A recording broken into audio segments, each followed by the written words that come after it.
Tofino. I'm here in Pacific Rim National Park, here on Vancouver Island.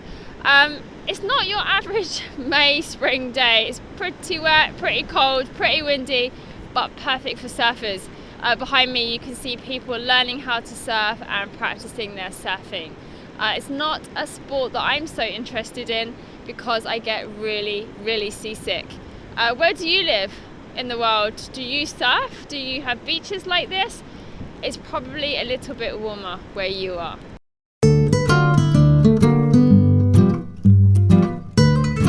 You can see it's a surfer's paradise here. And being a beach, I thought it was the perfect opportunity to teach you 9 beach and sand idioms. Idiom number 1, to dip your toes in the water. This means to try an experience for the first time. Oh, I don't know if I'll take up writing full time. I'm just dipping my toes in the water for now. Idiom number 2, to bury your head in the sand. A person who buries their head in the sand is someone who chooses to ignore problems and so hides from them instead. She's got her final exams next week, but if she keeps burying her head in the sand, she'll never pass them.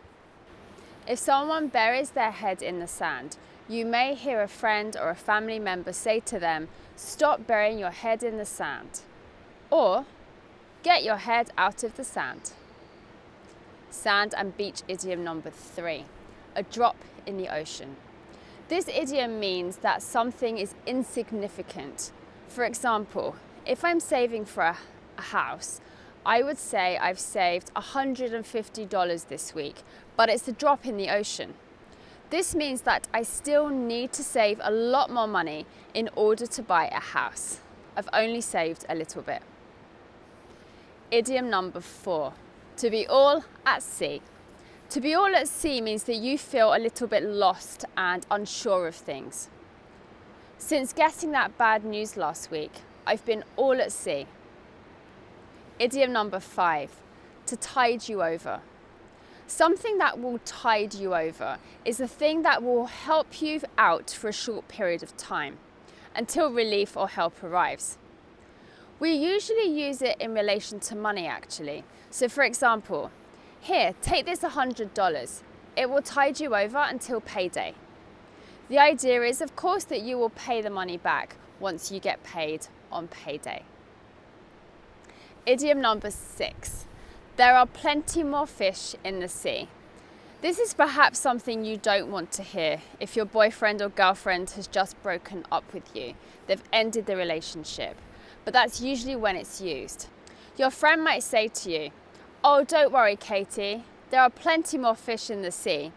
And by this, they mean that there are plenty of other people in the world that you might meet and fall in love with. Idiom number 7, like a fish out of water. A person who is a fish out of water is someone who feels uncomfortable in a particular situation.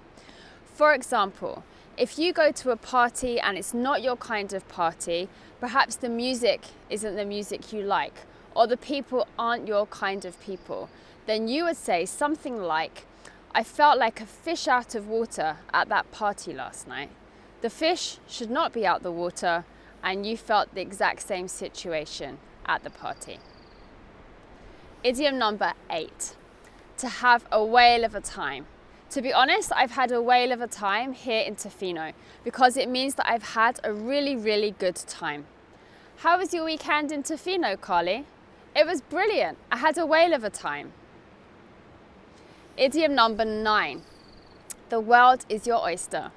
This idiom was actually first used by the famous English playwright William Shakespeare, and it's used to show that you are in a position to take the opportunities that life has to offer.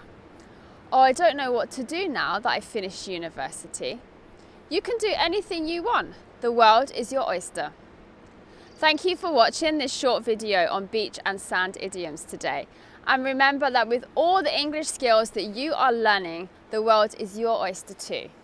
Thank you for subscribing, and I look forward to working with you again soon. Bye.